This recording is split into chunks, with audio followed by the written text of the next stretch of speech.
This is a demo of the tab plugins available in Logviewer.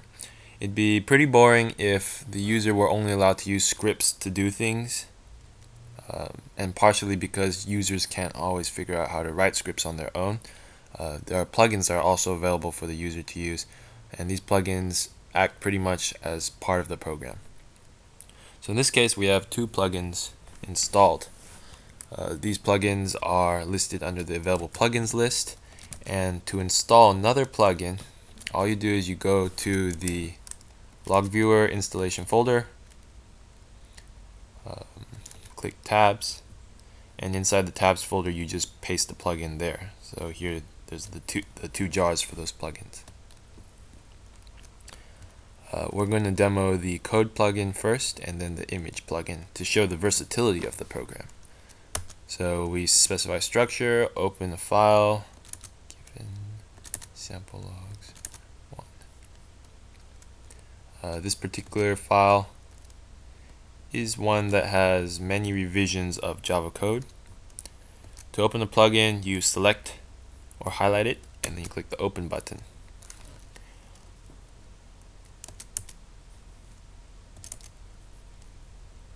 And this particular plugin is a diff tool. Now sometimes you want to see more space in the window, so you can pop out the control panel and put it somewhere else. And if we click the forward button, you can see that we can scroll through the revisions of code. With this code plugin, we can also do a diff, scroll lock the diff, view differences. If you click in the table, it will work like clicking the arrows. It will bring you to that event. We can also add annotations, the text, and make highlights, and then save these changes to the log file. So we go forward and back, they'll still be there. And then when we save the log file, we can open it up in Logviewer sometime later, and all these changes would be there. Logviewer is versatile because you can use several different plugins. You can actually load several plugins at once. For example, I just loaded the image plugin, but because this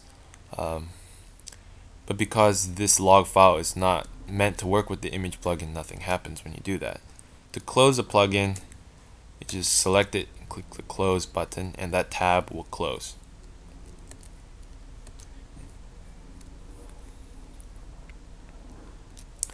This time I'm going to open a new log file.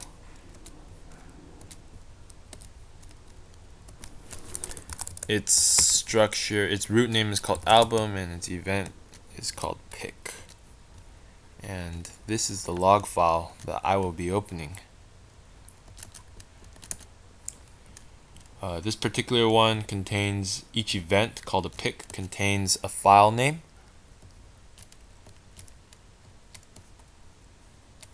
And these file names correspond to the JPEG stored in this folder. So if I open this image, Amy, and then I go to the image tab, the image tab, I need to specify, in the image tab I need to specify what all these file names are relative to, because that's not a complete file path, that's a relative file path, so I need to specify where it's relative to. So that's the folder that contains the Amy folder, which contains all the photos. And then once I do that and hit set, I can scroll through the photos. So this particular one is written so I can see the current photo and the next photo, but you could write it however you want. You see one photo at a time, you could see a lot of different photos. It's up to the developer of the plugin. And then again, to close that plugin, I just make sure it's highlighted and hit close. So Logviewer can open up log files that contain any kind of data, and as long as there's a plugin available, the user can see that data in an appropriate way. The example I always use is even if you have like a chess program, a chess game program that spits out log files of chess moves each turn, that file could be opened in this program if there were a chess plugin, and that plugin could perhaps display chessboard and move the pieces around. So any kind of data can be opened, and from within the plugin you can modify the data, as you saw within our diff tool. If I change the code on either side, I could save that to the log. So you can modify and visualize data with plugins.